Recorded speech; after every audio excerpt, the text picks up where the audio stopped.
Tuhan Yesus. Semua yang siap mendengarkan firman Tuhan katakan amin. Sekali lagi yang siap mendengarkan firman Tuhan, boleh kasih kemuliaan buat Tuhan dengan kita. Silakan duduk teman-teman. Hari ini kita spesial, tadi udah diceritain, kita akan dilayani oleh Gembala Kids kita yang pastinya penuh kasih karena melihat anak-anak itu menggemaskan. Anak-anak itu 10% menggemaskan, 90% menggemaskan. Jadi harus penuh kasih ya. Kita mau dengar sama-sama, mari kita kasih tepuk tangan buat oh ya Safa.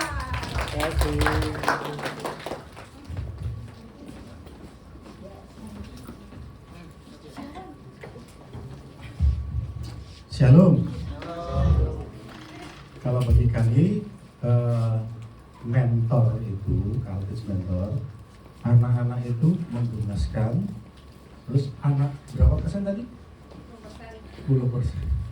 Kalau bagi kami 100% menggemaskan, 100% menyenangkan, 100% apalagi yang sama dengan itu. Ada beberapa di antara saya panggil saudara saja ya, saudara yang hadir sore hari ini yang juga tahu atau mengalami di Kahal Kids. Yang alami di Kahal Kids coba tepuk tangan. Iya.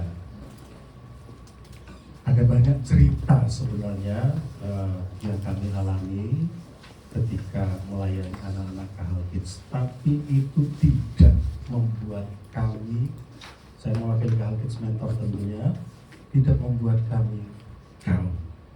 Dan ada satu penghiburan bagi kami, kurang lebih 2 minggu lalu kalau tidak salah, ketika ada acara di Kahal Kids ini, kebetulan waktu itu temanya honesty, ya, kejujuran. Jadi masing-masing anak itu diminta untuk menyampaikan hal-hal yang mereka anggap sebenarnya itu enggak berat untuk disampaikan, tapi mereka tetap menyampaikan. Salah satunya mereka mengakui bahwa mereka pernah mencuri. Mencuri ini kan bukan hal yang terpuji sebenarnya, tapi karena jujur ada anak yang ngaku mencuri. Nah ini bagi kami hiburan tersendiri. Hiburan tentunya bukan nyoraki, bukan senang kalau ada anaknya yang pernah mencuri, bukan. Tapi ada satu anak yang waktu itu saya tantang dia, kamu coba ceritakan tentang mentor yang ada di Kahal Kids ini, baik buruknya maupun hal yang kamu anggap menyukakan hatimu. Ungkapkan semua. Dari semua yang dia sampaikan itu, saya tidak menemukan hal yang negatif. Sabar, penyayang, tidak mudah marah. Setahu saya ada mentor yang kadang-kadang jengkel, jadi agak nadanya keras. Tapi bagi anak ini, karena kita tuntut mereka minta jujur pada saat itu, mereka dengan jujur bilang sabar, penuh kasih. Kakaknya nggak hadir sore hari. Nah sore hari ini kita akan belajar tentang buah roh. Memang terbatas kepada satu poin atau buah roh yang pertama, yaitu kasih. Kita semua kan tahu ada berapa buah roh? Ada 9 buah roh. Buah roh yang pertama itu kasih. Nah, kita akan melihat apa sih kasih itu. Coba kasih. Ya, buah roh adalah kasih. Kita akan baca bersama-sama Galatia 5 ayat yang ke-22. 3, 2, 1. Tetapi buah roh ialah kasih. Nah, sebelum kita masuk kepada kasih ini, saya coba ngajak kita kerjasama ya, saya dengan saudara-saudara yang ada. Dari sepenggal kalimat ini yang berkata, tetapi buah roh ialah kasih. Apa yang ada di benak kalian? Dari satu kalimat yang berkata, tetapi buah roh ialah kasih. Ada yang bisa bantu?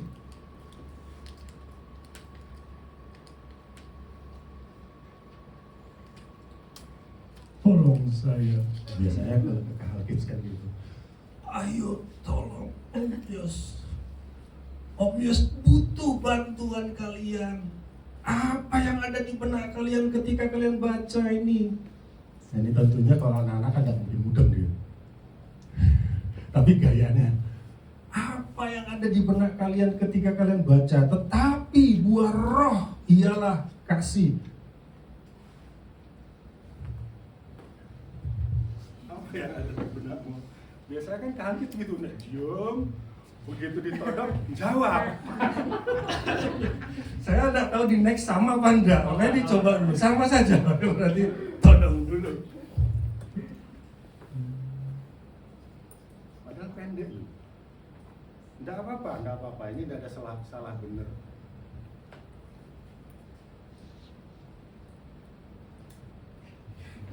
Yang ada di benaknya apa ya? Oh ya, nggak apa-apa, apa ya? Cinta. Kata lain dari kasih.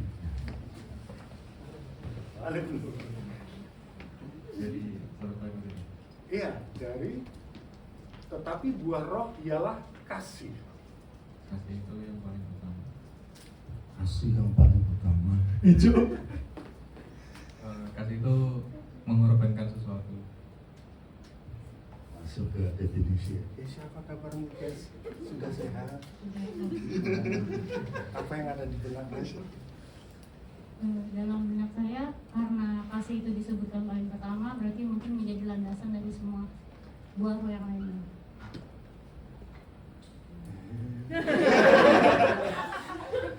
Namanya siapa? Hati-hati sih. Apa yang ada di benakmu? Apa? Ya? Penuh kasih saya. Ada lagi enggak? Lihat. Semua. Hah? Sudah semua. Oh, sudah semua. Contohnya sama kayak Cigesia. Oh, gitu. Ada lagi selain itu? Hah? Oh, siaran ya. Menyayangi. Apa? Menyayangi. Menyayangi. Ada yang mau bantu? Nambah lagi? Ada hal yang penting sebenarnya dari kalimat ini. Tetapi buah roh. Buah itu memiliki pengertian dia hasil dari. Ya. Jadi kasih di sini itu adalah hasil dari roh, buahnya roh.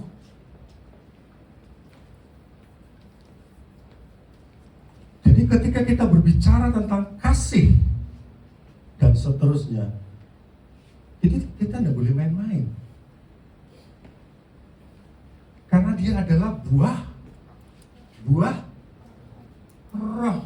Sesuatu yang dihasilkan oleh roh.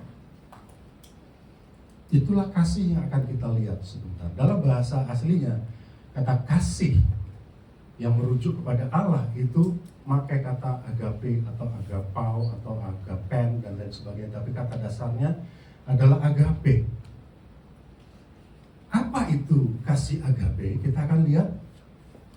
Ini kok langsung tampil semua ya? Mesti satu-satu. Biar sedikit didramatisir. Kenapa?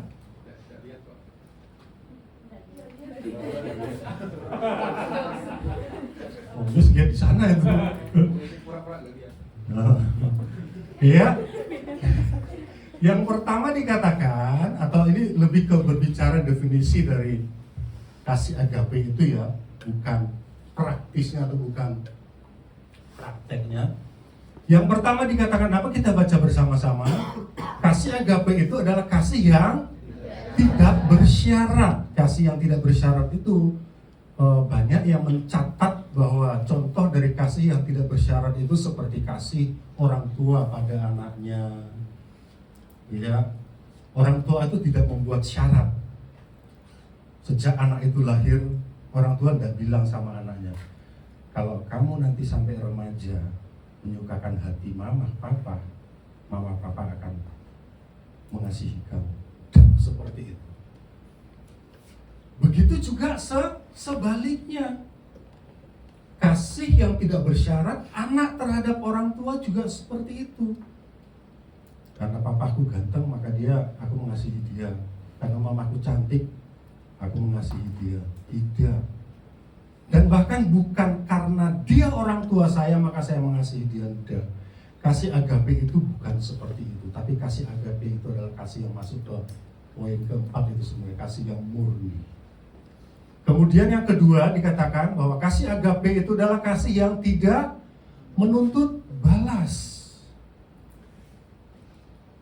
Ada banyak orang kan di luar sana ngasih sesuatu karena berharap sesuatu. Dia melakukan sesuatu karena dia ingin mendapatkan sesuatu. Apakah sesuatu itu? Ya macam-macam. Kemudian kasih agape itu juga berbicara tentang kasih yang mau mengampuni orang yang menyakiti. Siapa di sini yang pernah disakiti? Angkat tangan. Saya angkat tangan karena saya pernah disakiti. Wow, ternyata ada beberapa yang pernah disakiti, tapi lebih banyak yang tidak pernah disakiti. Hebat. Dua kemungkinan. Satu, emang hatinya tebal.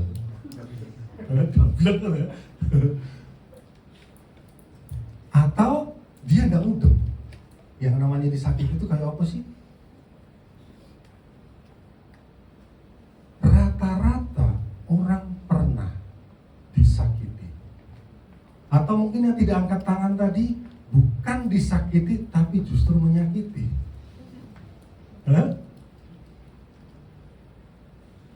Nah, bicara tentang kasih agape itu adalah kasih yang mau mengampuni orang yang menyakiti siapapun dia.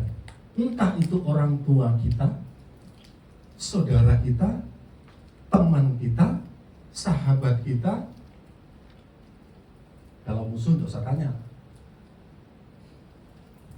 Suatu ketika ada seorang kahal kids, saya tidak akan sebut namanya siapa, tapi itu ada dalam hati saya. Peristiwanya sudah cukup lama. Saya tanyakan secara keseluruhan, siapa yang pernah disakiti orang lain? Ada beberapa anak yang angkat tangan. Kemudian ada salah seorang dari antara mereka, saya dekati, saya tanya, kamu disakiti sama siapa? Dia jawab, papa. Loh, kenapa kamu merasa disakiti papa? Disakitinya itu seperti apa? Marah-marah. Satu sisi Om Yos merasa tertemplak karena Om Yos juga waktu anak-anak Om Yos masih kecil ya marah. Dan marahnya Om Yos itu memang boleh tanya sama mereka, selalu ada alasan. Jadi enggak ada dasar untuk marah. Enggak.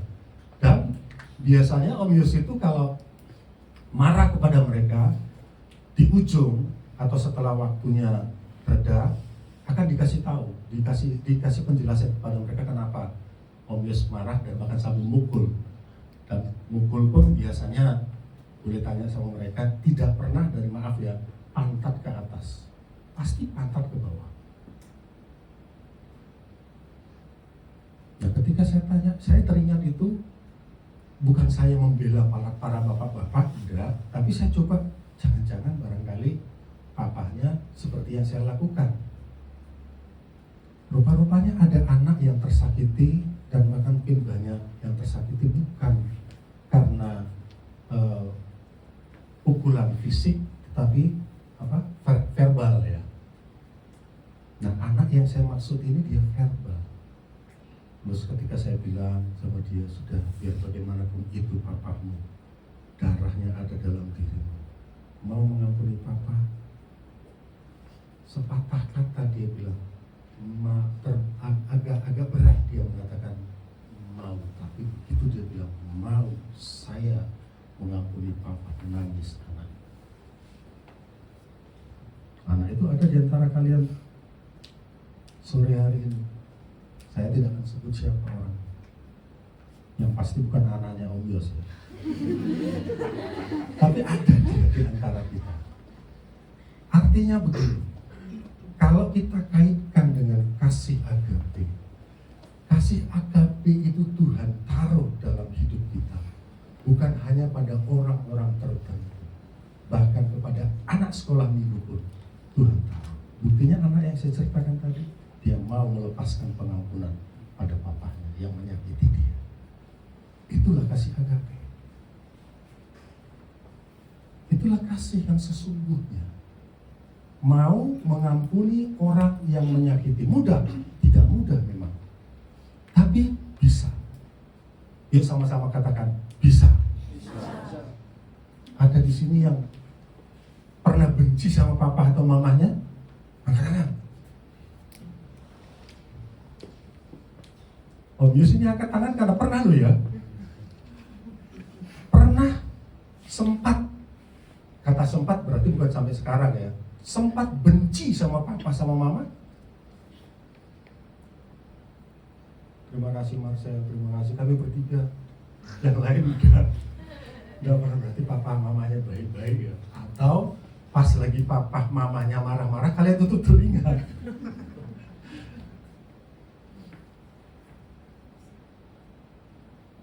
Itu yang ketiga.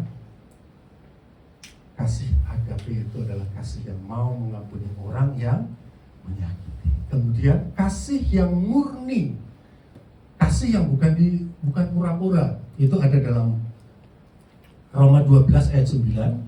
Kita baca sama-sama, 3, 2, 1. Hendaklah kasih itu jangan pura-pura, jauhilah yang jahat dan lakukanlah yang baik. Katakan amin. Di sini Paulus katakan, hendaklah kasih itu jangan pura-pura. Kasih yang pura-pura itu disejajarkan dengan kejahatan. Berarti kalau ada kasih yang pura-pura, di mata Tuhan itu satu kejahatan. Pura-pura itu seperti apa sih? Pura-pura itu kasih yang dibuat-buat. Orang lain nggak bisa tahu. Hanya dia yang tahu bahwa kasihnya itu dibuat-buat. Jadi kasih yang pura-pura itu seperti itu, dibuat-buat, tidak jujur. Kasih yang dibalut kemunafikan.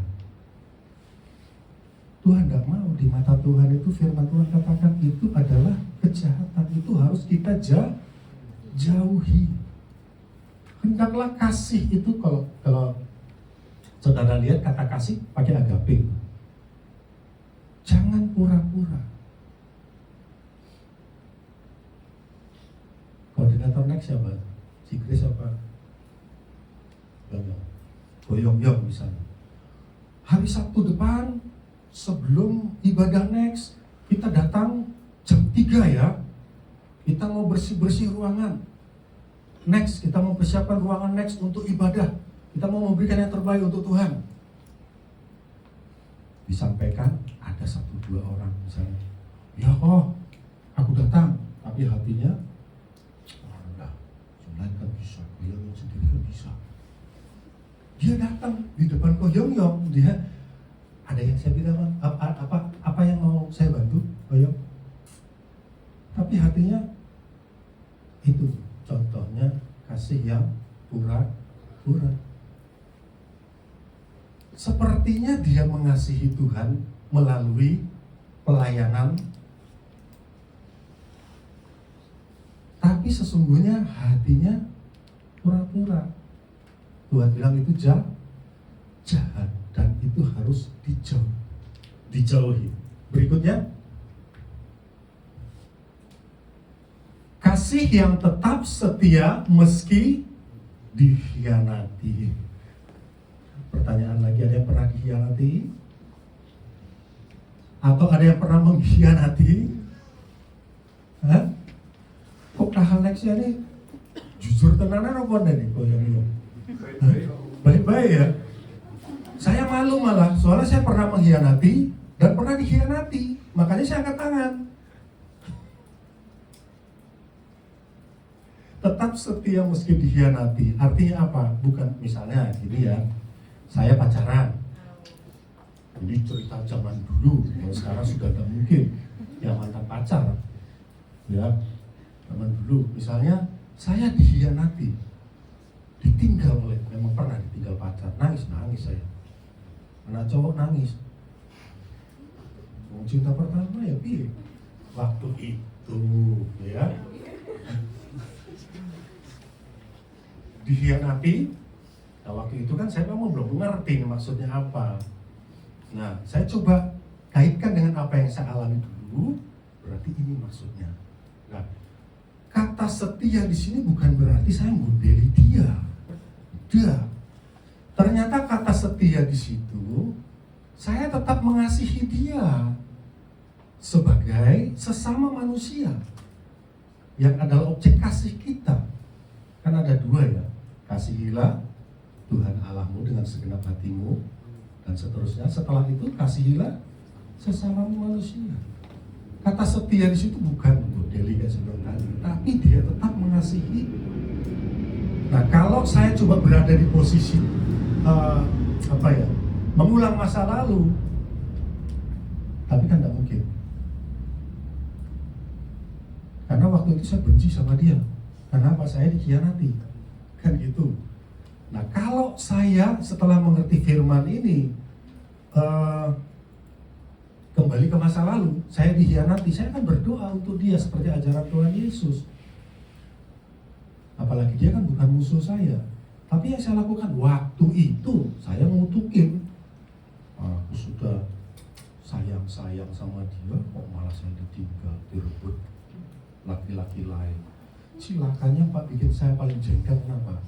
Ada teman saya yang bilang, padahal kamu tuh lebih ganteng. Saya tuh langsung rasanya kayak sakitnya tuh di sini gitu. Kalau teman yang lain yang bilang, ya pantas lah, dia kan lebih cakep, lebih ganteng dari kamu, masih mending ya. Kata-kata nih, padahal kan kamu lebih ganteng dari dia, kok mau tuh dia? Nah, kalau ada di sini yang ngalami hal yang sama, ingat, tetap setia mengasihi mereka sebagai sesama manusia. Setuju ya? Syukur-syukur kalian tidak dikhianati dan juga tidak mengkhianati. Amin. Iya, kemudian kasih yang mencerminkan kasih Allah. Contoh yang saya angkat, Yohanes 3 ayat 16, kita baca bersama-sama. 3, 2, 1. Karena begitu besar kasih Allah akan dunia ini, sehingga Ia telah mengaruniakan anaknya yang tunggal, supaya setiap orang yang percaya kepadanya tidak binasa, melainkan beroleh hidup yang kekal. Ayat yang ketiga, Yohanes 3:16 ini merupakan cerminan kasih Allah.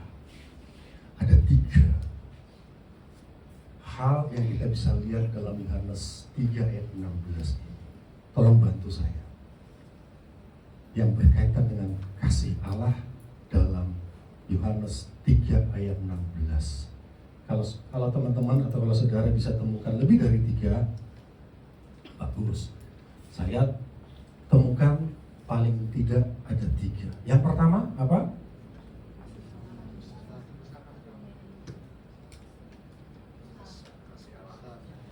Oh, banyak juga yang ngomong tapi pelan-pelan. Ya, bantu aja, angkat tangan dulu aja siapa?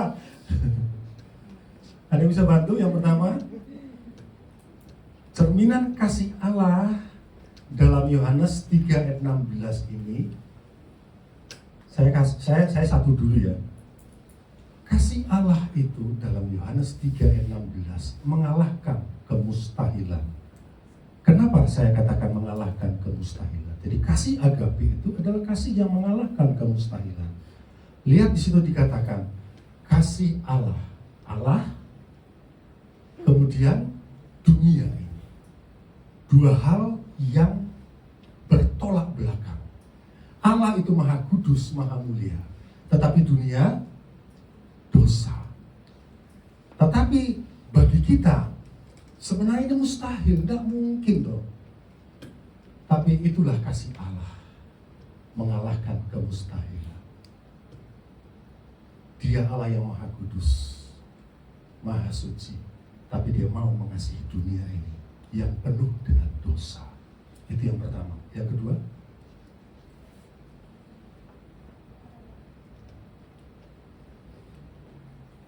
ada yang bisa bantu? Yang kedua, tadi ada suara. Yang kedua ada yang mau bisa bantu? Yang pertama tadi, dari ayat ini kita bisa lihat bahwa kasih Allah, kasih agape itu mengalahkan kemustahilan. Yang kedua, bahwa kasih Allah itu adalah kasih yang memberikan yang terbaik. Anaknya yang tunggal, itu yang terbaik bagi kita. Amin. Itu yang terbaik bagi dunia yang penuh dengan dosa. Dan itu dia berikan.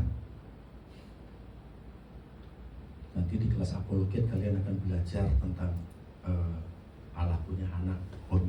Saya tidak akan masuk ke sana ya. Yang kedua, kasih Allah adalah kasih yang memberikan yang terbaik. Kemudian yang ketiga, kasih Allah itu adalah kasih yang memberikan solusi. Katakan memberikan solusi. Solusinya apa? Kembali ke atas Yesus. Keselamatan. Dunia ini butuh keselamatan.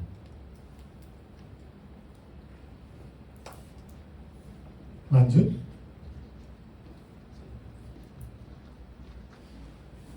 Nah, pertanyaan berikutnya, kalau tadi apa itu kasih agape, kemudian yang berikut adalah seperti apa kasih agape itu. Paulus memberikan gambaran kepada kita tentang seperti apa kasih, atau seperti apa yang dimaksud dengan kasih. Kita baca bersama-sama 1 Korintus 13 ayat 4 sampai ayat yang ke-7. Kita baca ayat 4 dan 5 yang sudah tampil di depan ya. 3, 2, 1. Kasih itu sabar, kasih itu murah hati, ia tidak cemburu, ia tidak memegahkan diri dan tidak sombong. Ia tidak melakukan yang tidak sopan dan tidak mencari keuntungan diri sendiri. Ia tidak pemarah dan tidak menyimpan kesalahan orang lain. Saya percaya kita semua, siapa yang belum pernah baca ayat ini? Berarti kita semua pernah ya. Jadi Paulus memberikan gambaran kepada kita bahwa kasih itu adalah sabar, kasih itu murah hati. Sampai terakhir dalam ayat yang kelima tadi dikatakan tidak menyimpan kesalahan orang lain, artinya tidak dendam. Ayat 6, 3, 2, 1. Ia tidak bersuka cita karena ketidakadilan, tetapi ia bersuka cita karena kebenaran. Ayat 7. Ia menutupi segala sesuatu, percaya segala sesuatu, sabar menanggung segala sesuatu. Ayat yang ke-7 ini ada banyak orang yang agak sedikit terpeleset ya. Yang katanya dalam ayat 7 dikatakan ia menutupi segala sesuatu. Itu oke, kita bisa paham karena kasih itu menutupi banyak pelanggaran dan lain sebagainya. Tapi ini percaya segala sesuatu. Nah, kalau begitu, kalau misalnya ada ajaran sesat, kita harus percaya dong. Nah, ini salah ya. Namanya sudah sesat, masa harus dipercaya? Percaya segala sesuatu. Kalau misalnya ada orang yang menceritakan kebohongan, kita percaya. Tidak. Kita sudah tahu itu kebohongan. Kita percaya kepada kebohongan yang dia sampaikan. Bukan begitu yang dimaksud. Tetapi pengertian dari percaya segala sesuatu di sini adalah orangnya tidak negatif thinking.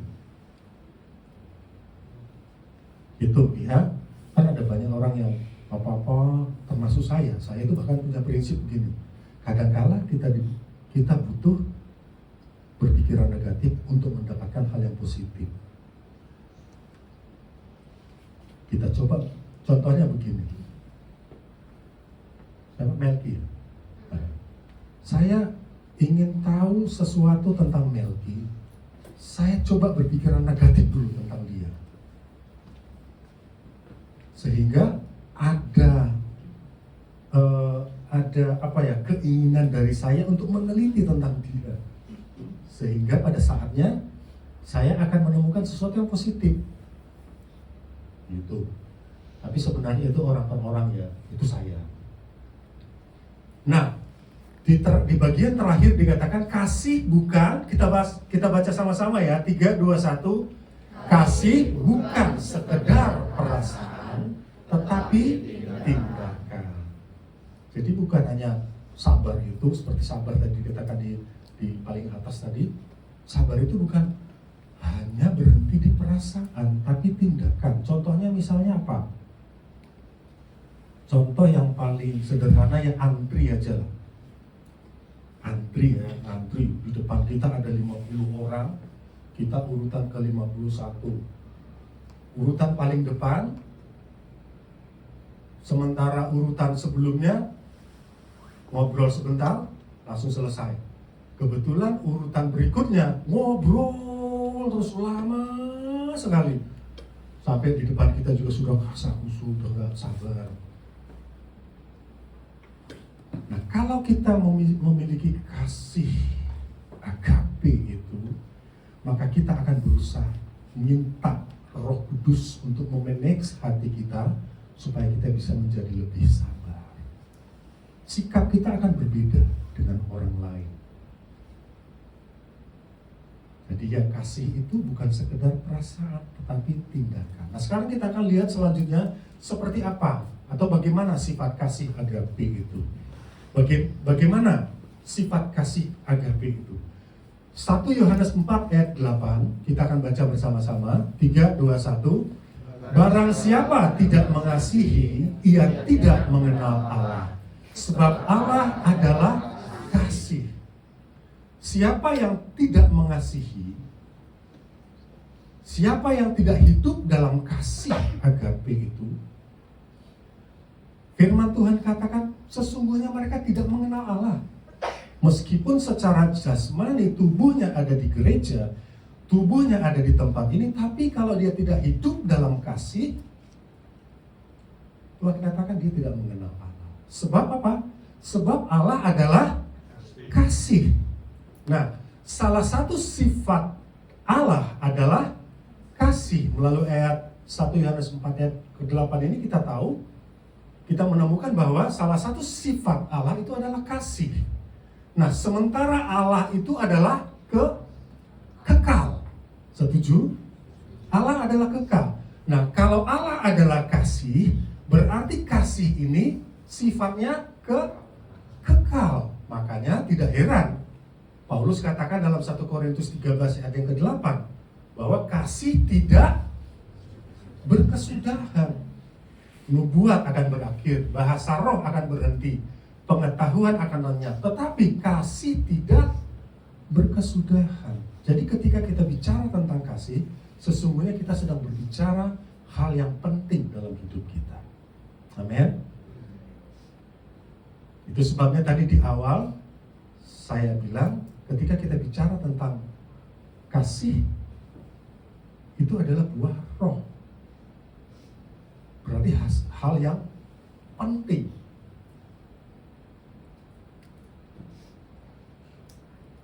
Ya, ini bagian yang terakhir. Oke, lanjut. Nah, ini merupakan quotes dari Agustinus, Bapak Gereja yang hidup di abad ke-4 sampai ke-5. Dia katakan demikian. Kasih agape bukan sekedar perbuatan baik, melainkan pancaran Allah sendiri dalam jiwa yang mengenal Dia. Jadi kasih agape itu menurut Agustinus ini bukan hanya sekedar perbuatan yang kita lakukan, tetapi merupakan pancaran Allah sendiri yang ada dalam kita. Paham ya?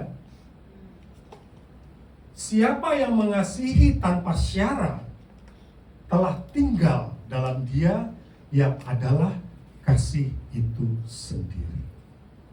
Nah, untuk mendekati pemahaman kita terhadap quotes atau apa yang disampaikan oleh Agustinus ini, saya ajak kita kerjasama ya. Nah, saya bahwa ini ada yang tahu apa?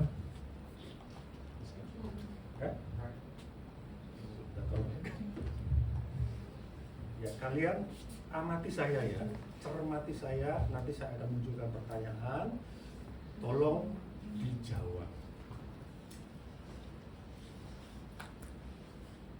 Jawabannya jangan nyeleneh.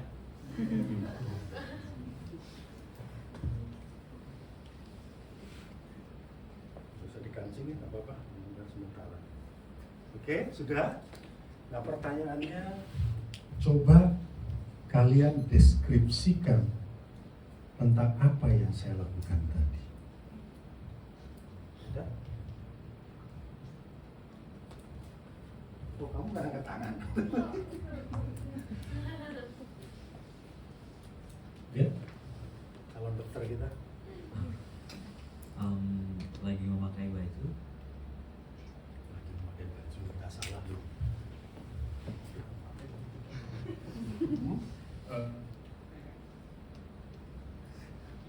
Jadi lebih rapi. Padahal nggak dikancing loh ya. Rapi. Sisi. Ya.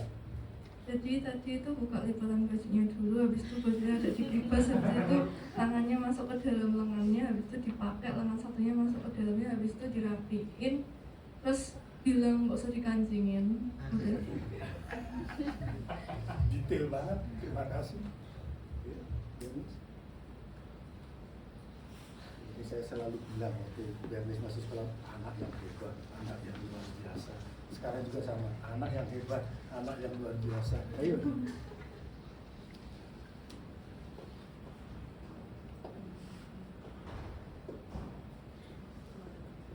Ya? Biasa. Tadi pakai bajunya dari lengan kanan dulu. Wah, ini detail-detail. Ada Pakai baju. Pakai baju. memakai baju. Iya. Tidak ada yang salah dengan apa yang kalian sampaikan. Yang saya ingin sampaikan begini. Jadi ketika kalian mungkin ada dalam hati biar saja dalam hati dideskripsikan ya. Nggak usah diungkapkan.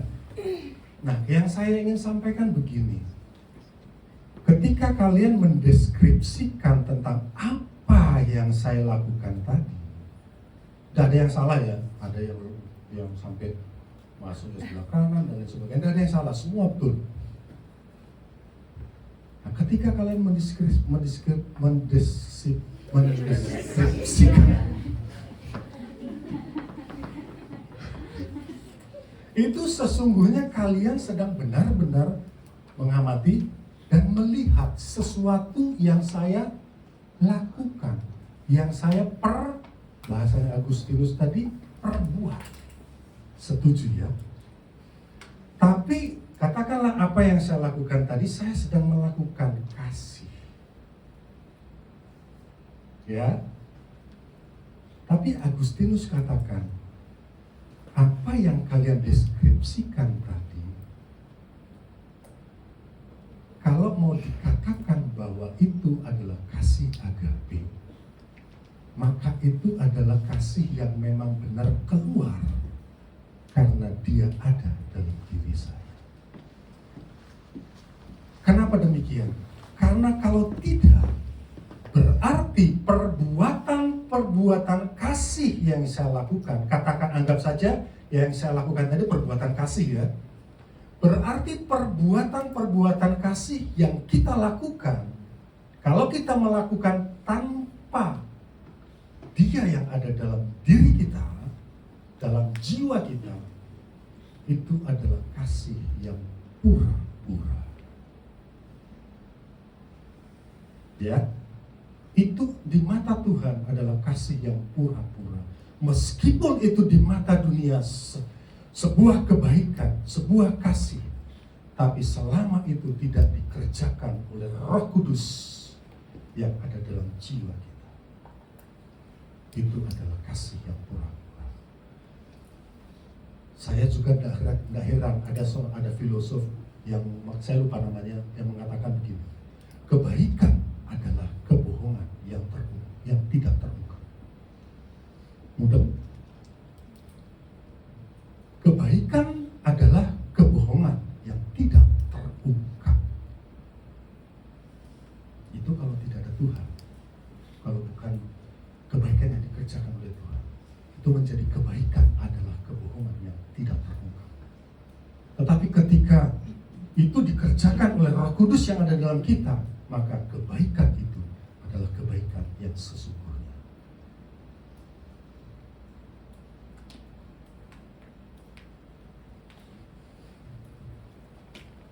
Demikian tentang kasih yang luar biasa yang harus ada dalam hidup kita dan yang terekspresikan dalam kehidupan kita sehari-hari.